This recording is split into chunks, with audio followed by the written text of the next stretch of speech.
In today's society, it's no secret that to get ahead in life, it's not just about having the top grades at school, it's not just about having that formidable CV, a list of illustrious companies that you've worked at.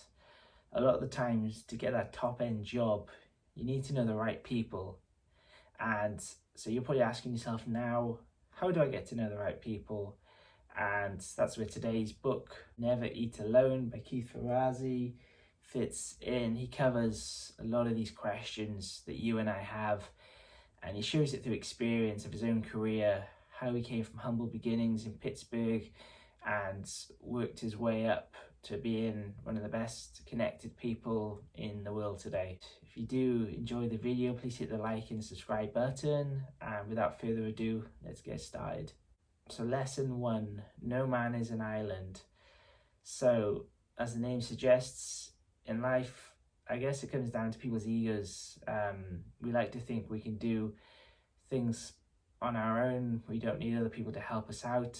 However, to break through that glass ceiling in life, and especially in your career, competency and excellence will get you so far, but to get that extra edge, you need to know the right people. You need to have the right allies on your side, and go back to any company you've worked at. There's a handful of people in there that got that job in the first place from knowing the right people. So yeah, definitely focus on building relationships with people, especially doing it early as well, because people will progress in their own careers, and a peer today might be tomorrow's CEO or executive. So build those friendships and relationships straight away and invest in other people as soon as you can. Lesson 2 is the assumption of abundance. Now, Ferrazzi in his book talks about how when you meet someone for the first time, he'll research that person and come up with 5 ways that he believes he could help that person. So the idea behind that is, at the core of networking, is about generosity. It's about taking the time to invest in other people, not just coming up with one way, but by coming up with 5, then when you do meet that person and you find out the first couple of ways that you think you could help them doesn't really resonate with them, then at least you've got a few more options. And I think as well, by taking the time to invest in people, it creates the right mental attitude, and it definitely kind of sets the soil for the relationship. One other point on this is concept of 5-minute favors. So the idea behind this is you take 5 minutes every 2 weeks, for instance, or every week, and you think about how you could introduce someone to someone else that could significantly make a difference in their life. It's something that's 5 minutes, doesn't take long for yourself, but it can have a massive impact. And by doing it regularly, that's really when you get that compounding effect. Lesson 3, focus on the relationship glues. So by that, I mean shared interests. When you meet someone for the first time, you're going to be trying to identify how the two of you share a common interest, be that politics, sports, travel. One of the recommendations I'd give is, if you've really scratched in the barrel of ideas, then focus on food. Everyone loves food, and by focusing on food, there's something primal about sharing a meal with someone and being able to talk about it. So if you can grab a bite to eat with that person as well, then you'll find that you'll get a much more meaningful discussion with that person, and you'll find the conversation will be a lot more enjoyable. And from there, then you can build into other common shared interests. Lesson 4, a good networker is sociable but also patient. By that I mean some friendships and relationships will take longer to develop than others, so just be patient, and don't expect a really strong friendship overnight.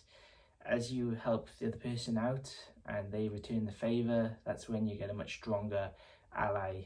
And so just be patient, and know as well that as you practice the skill of networking, it'll get a lot easier, you'll be more natural, and it'll be a lot more enjoyable as well. Lesson 5, a good networker always has something interesting to share. And by that, I mean a good networker will take the time to stay up to date with current events. They'll have a list of funny anecdotes that they can reel off the top of their head. And they'll just have a very wide variety of interests: politics, sports, any scientific breakthroughs. By covering all the bases, you'll find that when you meet a diverse range of people, as you naturally will, you'll be able to talk to anyone. And the rule, or the lesson, or the question I should say, that you should ask yourself is, when you're in the other person's shoes, ask yourself, would I want to have spent an hour with this person? And that's why you should just make yourself as well read, as try and be as interesting as possible, and also be interested in the other person. Lesson 6, what you should ultimately try and do is build relationships with super connectors. Super connectors have access to thousands of people that they'll have made friends with throughout their career. So you'll want to meet people in politics, people in restaurant management, essentially people whose job is to network on a day-to-day. If you can befriend these people and really build those friendships with those people, then you'll get access to a number of their own contacts over time, and you'll find your ability to network significantly takes off, and you'll get so much better results from it. Lesson 7, ratchet your way up. So by this, I mean, when you start out, you naturally be networking with your peers. Over time, as you invest in your peers, you do them favors, you help them out, they'll naturally want to introduce you to their friends and people higher up the chain than themselves. As you do this, you can progress all the way to the executives. And so what I would say with this is just be patient, build the friendships you can build now, and keep the friendships going and build up from there. Lesson 8, create a networking action plan. So the idea behind this is, when you've got a goal that you want to achieve, you write a list of the people in that field that can help you, and you really do start from there. You strengthen, fortify your relationships with those people.